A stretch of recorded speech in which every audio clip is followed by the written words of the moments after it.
Assalamualaikum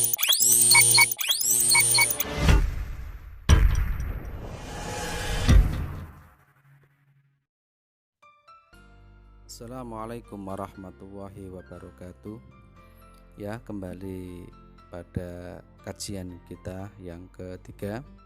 Kemarin kita sudah belajar berkenaan dengan hadis yang kedua, majelis yang kedua. Sekarang kita masuk majelis yang ketiga, hadis yang ketiga. Al-majlisus salis fil hadisis salis. Hadisnya adalah Bismillahirrahmanirrahim. An Abi Abdurrahman Abdullah bin Umar bin Khattab radhiyallahu anhuma qala sami'tu Rasulullah sallallahu alaihi wasallam yaqulu bunyal islamu ala khamsi syahadati alla ilaha illallah wa anna muhammadar rasulullah wa iqamis shalah wa ita'iz zakah wa hajjil baiti wa shaumi ramadan rawahul Bukhari wa Muslim. Ilamu ikhwani wa faqin wa iyyakum li taati. Para pemirsa yang berbahagia, bahwa hadis ini anna hadal hadis hadisun adimun rawahu Imam Bukhari fil imam wa tafsir wal Imam Muslim fil iman. Hadis ini diriwayatkan oleh Imam Bukhari dalam bab iman wa tafsir dan Imam Muslim dalam kitab iman dan wal hajj, di mana bahwa hadis ini berkenaan dengan rukun Islam. Jadi rukun Islam ada 5 hal atau 5 perkara. Jadi bunyal Islam ala khamsin, Islam itu dibangun atas 5 perkara. Yang pertama adalah syahadat tauhid maupun syahadat rasul. Syahadat tauhid yang bunyinya adalah asyhadu alla ilaha illallah wa asyhadu anna muhammadar rasulullah. Dan syahadat rasul yang tadi yang kedua, asyhadu anna muhammadar rasulullah. Para pemirsa yang berbahagia, ketika berbicara tentang syahadat adalah bentuk ikrar dia, persaksian dia meyakini keberadaan Allah Subhanahu wa taala. Sehingga dikatakan di sini adalah syahadatu alla ilaha illallah hada huwa ruknul awal min arkan Islam wala makanal iman huwa tasdiqul qalbi. Jadi rukun yang pertama dari rukun Islam adalah syahadat. Ketika orang itu sudah bersyahadat, maka dia itu harus iman dan dia membenarkan hatinya keberadaan Allah Subhanahu wa taala dan Nabi sebagai utusannya. Maka syahadat ini menjadi sangat fundamental sekali. Kita beruntung bagi kita yang orang tua kita sudah beragama Islam, keturunan kita beragama Islam. Tapi bagi mereka yang belum pernah masuk Islam atau memang mereka dari awal tidak punya keluarga Islam, maka ketika dia bisa masuk Islam, maka dia harus ikrar dulu atau membaca syahadat kepada Allah dan syahadat Rasul, yaitu kepada Rasulullah SAW. Maka ketika ada pertanyaan yang sangat menarik, nggak usah pakai syahadat lah, yang penting kita sholat, yang penting kita zakat, puasa. Jadi ada orang yang dia itu bukan orang Islam, tapi dia juga melaksanakan sholat, melaksanakan puasa, melaksanakan haji. Maka dalam hal ini adalah apa yang dia lakukan ibadah tadi dianggap tidak mendapatkan apa-apa. Artinya mulgo, artinya sia-sia. Karena dia belum masuk tahapan yang pertama, yaitu dia harus ikrar, bertasahud kepada Allah dan tasahud kepada Rasul.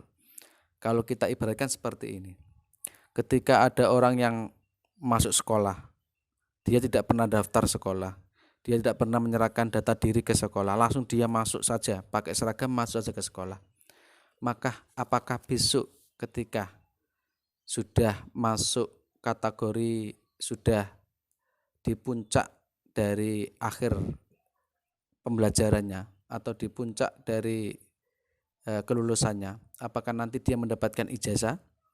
Apakah dia diakui sebagai alumni di sekolah tersebut? Tidak. Karena apa? Dia hanya masuk tapi tidak pernah mendaftarkan diri, tidak pernah mengikrarkan diri, tidak menyerahkan data diri, maka dia tidak berhak mendapatkan sertifikat atau mendapatkan ijazah dari sekolah tersebut, dan juga tidak diakui sebagai alumni sekolah tersebut karena datanya tidak ada. Sama halnya dengan ketika ada orang yang enggak mau bersyahadat, langsung dia sholat, zakat, haji, puasa, maka dia bukan dicatat sebagai orang Islam karena dia belum pernah bersyahadat.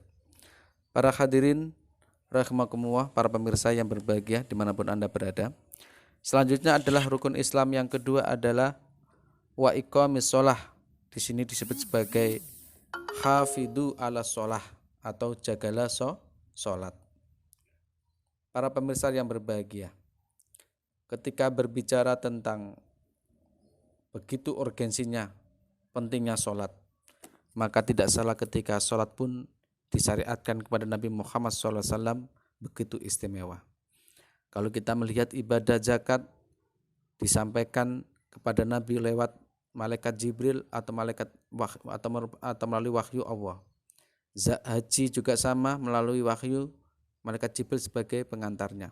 Tetapi ketika ibadah sholat langsung dengan keistimewaan, Allah sendirilah yang langsung memanggil atau memberikan keistimewaan bagi Nabi Muhammad untuk berkomunikasi, untuk bertatap muka face to face menghadap kepada Allah Subhanahu wa ta'ala. Karena begitu pentingnya ibadah sholat.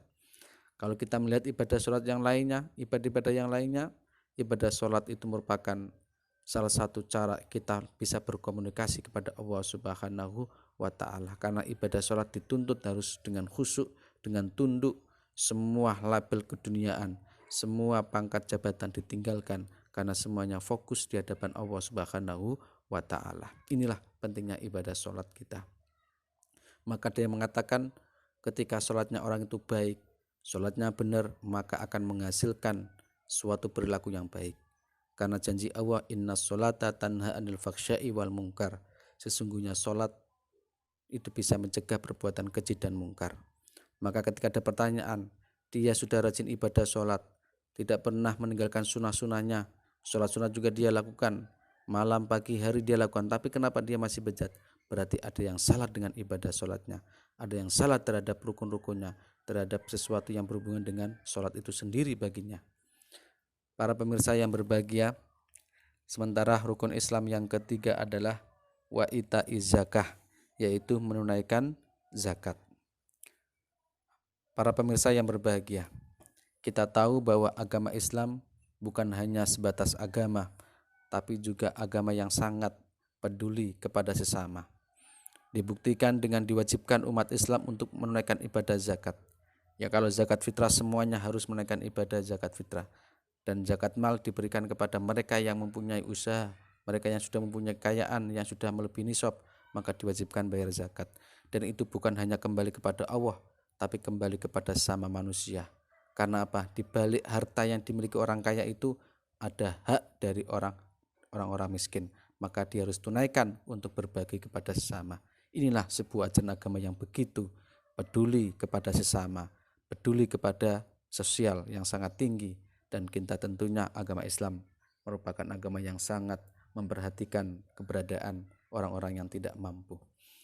Para pemirsa yang berbahagia, dengan situasi virus pandemik yang menyebar sekarang ini, yang lagi kuat-kuatnya ini, tentu menjadikan ekonomi orang-orang yang tidak mampu semakin hancur. Orang-orang sudah kehilangan banyak pekerjaan, putus kerja, PHK, banyak yang terjadi karena ekonomi sudah tidak stabil lagi. Maka kewajiban kita untuk menunaikan bentuk dari kasih sayang kita, yang sudah punya harta kekayaan, yang sudah belum punya nisab, yang sudah satu khol, maka kewajiban kita untuk memberikan zakat. Inilah momentum yang tepat untuk kita berbagi kepada orang-orang yang membutuhkan kita. Inilah roda kehidupan, di mana roda kehidupan itu harus berjalan dengan baik ketika ada orang kaya yang masih peduli kepada orang-orang miskin.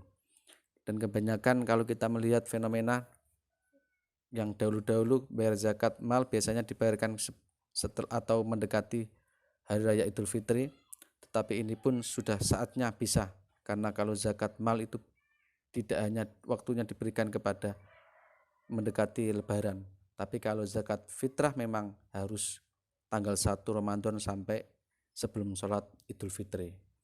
Kalau takjil berarti awal Ramadan boleh. Jadi selama 1 bulan kita diperbolehkan untuk bayar zakat. Tapi kalau batasan terakhir adalah sebelum sholat Idul Fitri. Para pemirsa yang berbahagia, maka momentum kesempatan bulan berbagi ini bulan yang sangat dimuliakan oleh Allah Subhanahu wa taala, termasuk rukun Islam yang kelima adalah melaksanakan ibadah puasa Ramadan, ibadah yang diwajibkan oleh setiap orang yang mampu, yang sudah memenuhi syarat untuk melaksanakannya. Begitu penting ibadah puasa, karena dengan ibadah puasa kita akan tahu bagaimana rasanya orang yang gak bisa makan. Dan sebagian itu juga dengan ibadah puasa, tentu jiwa kita, tubuh kita akan menjadi sehat. Sumu tasihu, maka puasalah kamu akan sehat. Itu janji hadis Nabi Muhammad SAW. Maka tidak ditemukan, kita tidak pernah menemukan orang yang mati gara-gara puasa, tidak pernah ditemukan. Karena itulah rahasia dibalik daripada hikmah orang berpuasa. Diibaratkan tubuh sudah lelah setiap hari dibuat untuk menggiling makanan, untuk produksi makanan, untuk menghancurkan makanan, untuk mengelola makanan, tidak pernah berhenti. Samanya dengan ketika mesin itu kalau digunakan setiap hari pasti akan aus, pasti akan rusak. Maka tubuh juga sama seperti mesin, membutuhkan istirahat untuk mengolah, untuk mengatur, untuk maintenance, untuk merapikan atau membuat kembali tubuh itu bisa menjadi sehat kembali, atau untuk mengeluarkan toksin-toksin, racun-racun yang kebanyakan dari makanan yang kita makan. Para pemirsa yang berbahagia, momentum bulan puasa ini mari kita lebih mendekatkan diri kepada Allah Subhanahu wa taala dengan cara kita melaksanakan amalia-amaliyah yang bisa menambah pahalanya berpuasa. Di antaranya adalah tadarus Quran, mengkaji ilmu agama Islam, datang di majelis, karena sekarang ini musim pandemik tidak harus tarawih di masjid karena ada instruksi, sudah ada fatwa MUI. Inilah kesempatan bagi kita untuk menjadi imam bagi keluarga kita.